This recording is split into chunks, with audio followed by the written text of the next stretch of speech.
Et pour nous éclairer davantage sur la situation à Dakar, on rejoint tout de suite en direct de la capitale sénégalaise notre correspondant Daouda Sow. Bonjour Daouda. Oui, bonjour Myriam. Alors, des quartiers de la capitale ont été piégés par les inondations suite aux fortes pluies. C'est une situation malheureusement devenue récurrente. On a même l'impression que c'est inévitable à la saison des pluies. Ces inondations sont devenues la norme.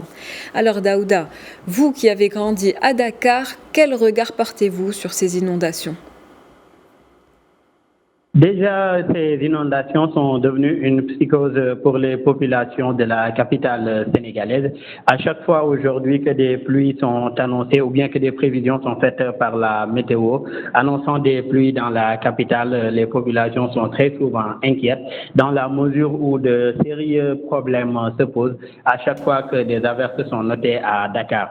Parmi ces problèmes, il y a les inondations récurrentes, comme vous les avez rappelé tout à l'heure, rien que présentement la pluie continue à s'abattre ici et à des niveaux aujourd'hui où les gens sont obligés d'avoir l'eau au-delà de leurs genoux. Et beaucoup aujourd'hui, avant c'était des Et pluies justement, que comment nous voyons au réagissent-ils niveau les des... habitants face à ces inondations ? Excusez-moi, justement, ces habitants, comment réagissent-ils à ces inondations ?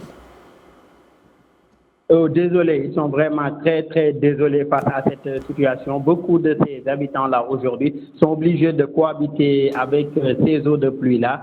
D'autres aujourd'hui, avec l'appui des municipalités ou bien même des autorités, dans le cadre du plan Orsec, bénéficient aujourd'hui du pompage de ces eaux pour les évacuer Et justement, aujourd'hui excusez-moi vers de la vous mer ou interrompre à bien... nouveau, justement, le plan Orsec a été déclenché en raison de la situation climatique. Quelles sont les mesures qui sont prises dans ces circonstances ?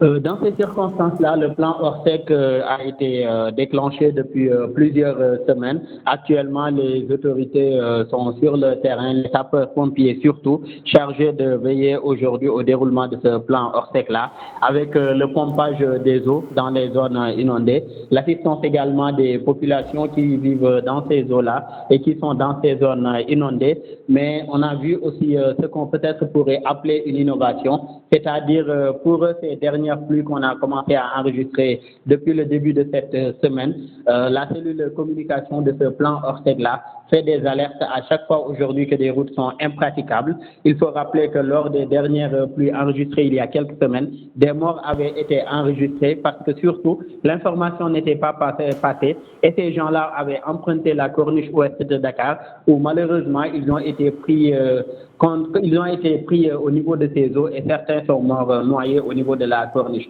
Donc pour éviter de pareilles situations aujourd'hui, la cellule de communication du plan Orsec pour cette semaine a lancé beaucoup d'alertes à chaque fois qu'il y a eu des pluies en annonçant les routes impraticables et les voies à éviter par les automobilistes pour aujourd'hui que de pareilles situations ne se reproduisent. Et rappelez juste que rien qu'hier, un mort a été enregistré, mais il s'agit d'un jeune garçon qui est mort par électrocution puisqu'il passait à un niveau où il y avait un fil électrique. Aujourd'hui, l'eau et le courant ne faisant pas bon ménage, malheureusement, il est mort électrocuté. Les sapeurs-pompiers sont arrivés, malheureusement, c'était déjà trop tard, donc ils ont dû juste récupérer le corps de la victime qui a été acheminé à la morgue la plus proche. Et pour trouver une solution pérenne à ces inondations perpétuelles, le gouvernement a lancé il y a 10 ans un programme de gestion des inondations. Plus de 780 millions d'euros ont été mobilisés, notamment pour améliorer les infrastructures de drainage dans la capitale. À l'heure du bilan, ce programme semble montrer ses limites. Qu'est-ce qui n'a pas marché selon vous ? Ce qui n'a pas marché, déjà il faut rappeler que ce programme-là aujourd'hui, au niveau des autorités publiques sénégalaises, on parle de 767 milliards de francs CFA qui ont été déboursés pour ce plan décennal de lutte contre les inondations. Mais aujourd'hui, beaucoup demandent que la lumière soit faite sur cet argent-là, plus que pour beaucoup d'observateurs, qu'ils soient de la société civile ou d'autres spécialistes de ces questions d'assainissement et de gestion aujourd'hui des inondations.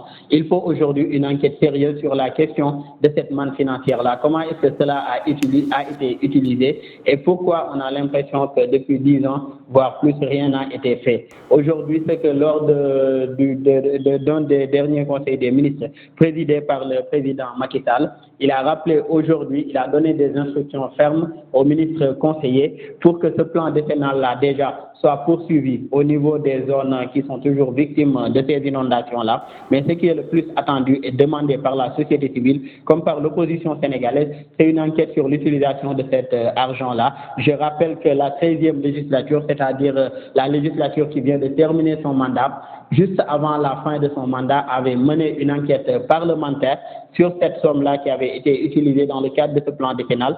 Et les conclusions avaient montré aujourd'hui que cela ne souffrait d'aucun problème et que tout a été utilisé comme il le fallait. Donc, beaucoup d'explications sont données pour cette question des inondations. Il y a la question de l'urbanisation aujourd'hui galopante à Dakar, puisque depuis 2000, faut-il le rappeler, beaucoup de constructions ont été faites à Dakar. La démographie de Dakar également ne cesse d'accroître depuis les années 2000. À cela s'ajoute également beaucoup de personnes aujourd'hui qui viennent construire au niveau de zones non édificantes, des zones où ils ne devraient pas construire, des zones où c'était des passages d'eau et tout. Et tout cela mêlé aujourd'hui aux fortes pluies enregistrées dans le pays depuis quelques années ou bien depuis ces dernières années-là, occasionne cette situation que nous voyons, à savoir les inondations récurrentes. Merci à vous Daouda Sow. Je rappelle que vous êtes le correspondant de Média TV au Sénégal. Vous étiez en direct avec nous depuis Dakar.